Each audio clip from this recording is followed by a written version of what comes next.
بسم الله الرحمن الرحیم. ګوره محترمو، کله چې ماشوم سره موږ مکالمه ختمه کړله او په هغې کې موږ هغه سره هفته 10 ورځې اجرا مو کړله، دی نه پس په ماشوم سره موږ قوانین شروع کړو. او ګوره زموږ په ذهنونو کې یوه خبره داسې ده چې موږ وایو دا قانون کوم په ماشوم باندې راټکو او په دې موږ زباني یاد کوو، نو دی به دا قانون به دی پس کتاب کې ورپیټ کړي یا به په دې کې چې کوم دی نو دې تعلیل وکړي، او که نه دا ته زباني یاد نه کړو رټی ونه لګولی نو دا دی بیا نشي ورپیټ کولی. نو دا په ماشوم باندې دا زباني یادول په اردو کې یا په فارسی کې د ماشوم سره هسې زیاتې دی د هغه باندې دا بوج کېږي، او د دې د وجې نه کوم دی نو هغې بیا هغه سبق هم اکثر طلبا چې کوم دی نو هغه پرېږدي.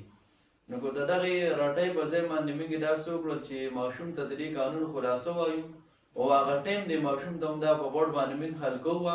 او دا ورته چې کوم دی نو موږ په نورو صیغو کې ورپیټ کوو، نو دې سره ورته کوم دی دا ماشوم ډېر ښکلی روان شي. لکه ګورئ په ارشاد الصرف کې د ټولو نه لومړنی قانون چې راغلی نو هغه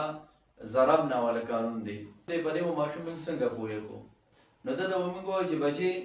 د دې قانون خلاصه دا ده چې په پیل کې دوه علامت د تانیثو دا راتلل چې کوم دی نو منع دي، خو دا دوه علامت د تانیث یو شان وي، یعنې دا نون راغی یا تا راغله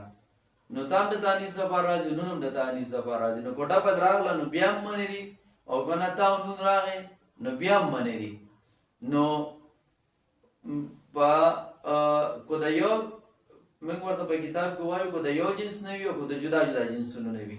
نو ورته دې ووایو که یو شان وي او که نه جدا جدا وي نو بیا هم منع دي. نو بیا به هغې نه پس لکه ورته ووایو چې ګوره بچې ته راشه لکه دا دلته کې ضرب نه دی، اوس دا ضرب نه چې کوم دی نو په اصل کې دا ضربت نه و، نو دا تام چې کوم دی نو د تانیث زبر راغلی دا ضربت نه کې، دا تام د تانیث زبر راغلی د مؤنث زبر راغلی دا، او دا نون چې کوم دی نو دا هم د مؤنث زبر راغلی دی. نو ضربت نه کې دوه علامت د تانیث راغلو، دوه علامت د مؤنث راغلو، یو پکې تا راغله بل پکې نون راغی. اوس موږ قانون وی قاعده مو ویله چې که دوه علامت د تانیث په پیل کې راغلل نو د دې نه به چې کوم دی نو موږ یو څه کوو دا به چې کوم دی نو حذف کوو،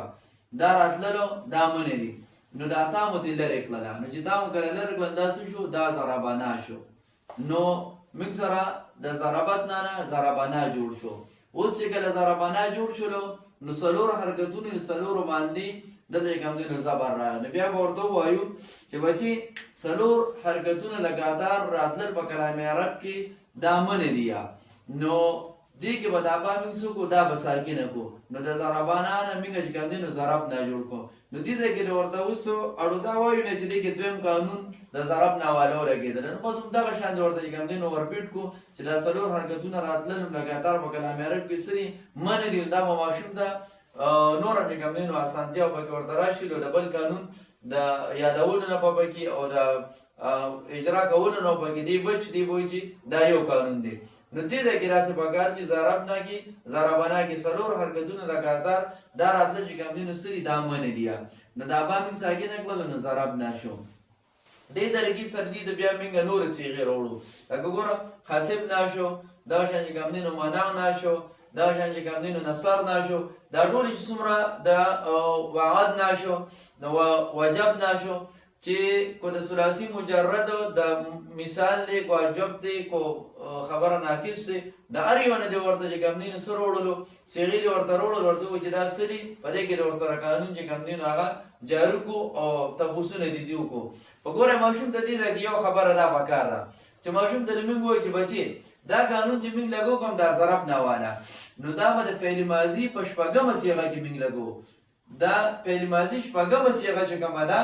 نو په هغې کې به دا موږ لګو، کو دغه صیغه د معلوم و نوم به پکې لګو او کو صیغه د مجهول و نوم به لګو، یعنې ماضي معلوم کې به هم لګو او ماضي مجهول کې به هم لګو. بله خبره دې ورته دا کو چې بچې که دا د ثلاثي مجردو نه راغلو دا باب او شپږمه صیغه نوم بیا پکې لګو او که د ثلاثي مزیدو نه راغلو نوم بیا پکې لګو او که رباعي مجرد نوم او که رباعي مزید نوم خو د ماضي معلوم او مجهول د ټولو بابونو نه چې شپږمه صیغه راغلي نو په هغې کې به دا قانون لګي لکه ضربنا ضربنا دغه شان حسبنا حسبنا په ټولو بابونو کې چې څومره راغلي دي نو په هغې کې به څه کېږي دا قانون به پکې لګي نو ماشوم سره د دې لږ وضاحت وشي نو هغه په ډېر ښکلي چې کوم دي نو پوه شي نو دا قانون ورسره تر دې ځایه پورې ډېر دی په دې کې ورسره اجرا پکار دی